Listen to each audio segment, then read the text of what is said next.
Hi, blessed people. Welcome back to another delicious recipe. Today, we are going to make a goosey soup and pounded yam. So, for our ingredients, of course, you need your blended egusi. You can use any protein of your choice. Today, I'm going to use smoked fish, kanda, red meat, and some chicken. I'll also be using some blended crayfish.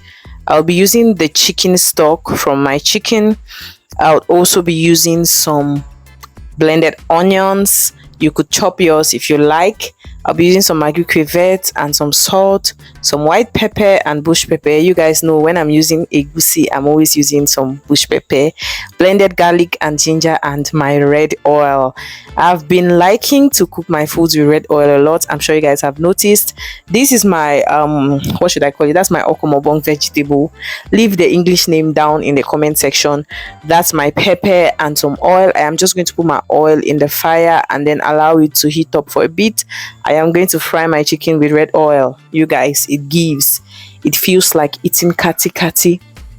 Now I go ahead to put in some water into my egusi. You can use the chicken stock, but I will add the chicken stock into the pot when it's cooking. When it's almost when the egusi is almost ready, I'll add in the chicken stock. Now if you want lumpy egusi, please don't put as much water as I have put. I don't care for lumpy egusi, so I can put as much water as I would love to. While after my chicken has fried, I come in with my blended onions, and at this point, let me just warn you, your house is going to be smelling like heaven by the time you put in this egusi into the oil. By the time you put in your onions, into the oil that you just fried your chicken. Now I come in with my egusi. I'm just going to pour it in all. I don't know why I was trying to use a spoon, pour everything in because it's very liquidy. And then I go ahead to add my fish and my kanda. I'm adding my fish and my kanda at this point because they are harder. Okay, I did not cook them until they got very soft. So the length of time that it will take to cook this egusi, while the egusi is cooking, the fish and the kanda would also be cooking. Okay, but if you boil your whatever protein you're using, if you boil it until it's very soft, then you don't need to add it this early because egusi does take a while to cook. I am going to cook this egusi for approximately 40 minutes before I'm going to add my vegetable. So, and after I add my vegetable, you're going to notice that the cooking process would be almost over. I don't cook my vegetable for too long. Okay, so I am just adding some garlic and ginger paste at this point. I am not going to put in all the garlic and ginger paste.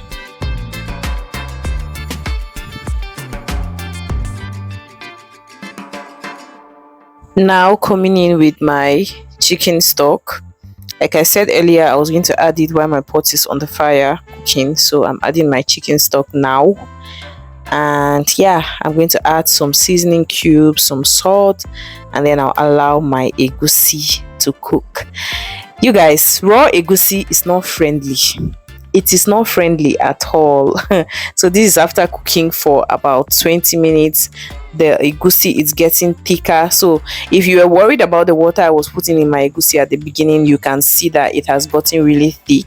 I am actually going to add some more water because I don't want it to be dry. Okay, we are going to be eating it with yam, and yam is dry. I think I am going to be pounding the yam today. That's the vision that I have in my head, to pound the yam for us to eat with this. But if anybody wants to eat their yam as in yam, I'm going to maybe give them that way. But some of the yam will be pounded, and that's what I will eat.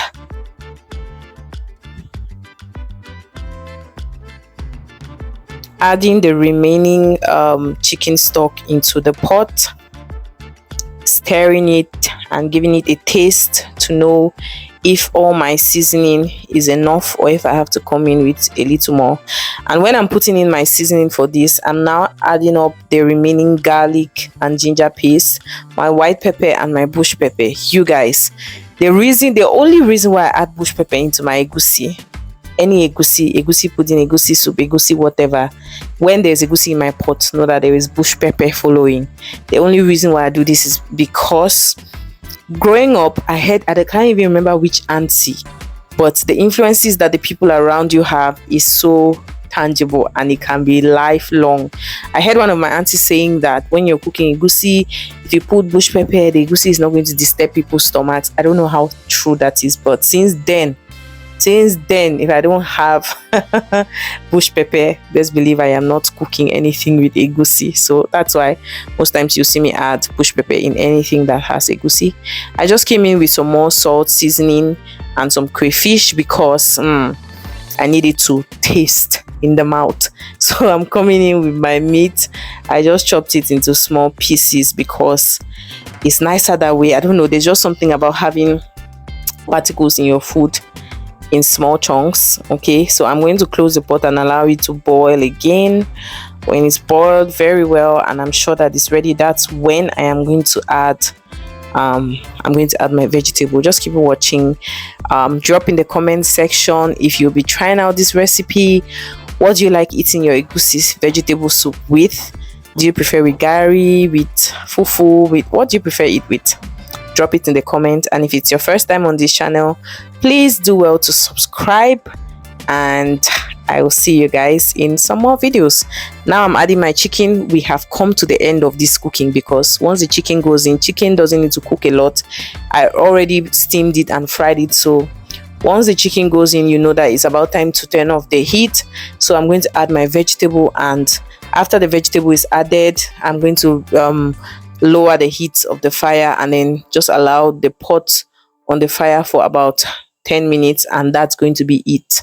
The heat from the food is going to continue cooking the vegetable, and I don't need it overcooked. So yeah, that's it for this egusi vegetable soup. It was so delicious. And again, you guys, if you don't cook your meals with red oil, please try to start cooking your meals with red oil. When I was blending my egusi, I blended it with one pepper, and now I'm adding this two just for extra flavor. But I don't want it to burst in the pot because I don't want it to be hot. My family members will not eat. I added some oil for some extra shine, a little more crayfish. I feel like I go extra with my crayfish, and yeah, but I did not finish everything that was on the plate, as you guys could have seen.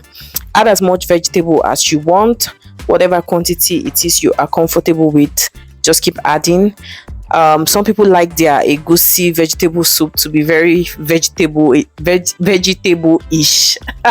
but I like mine to just be somewhere in the middle. I don't like too much vegetable. I like it a bit liquidy, just like what you see in my pot. And the food is ready. Bring your plate. You can eat this with Igbo cocoa, you can eat it with yam, you can eat it with cassava, gari, fufu, rice, anything, plantain, anything you like.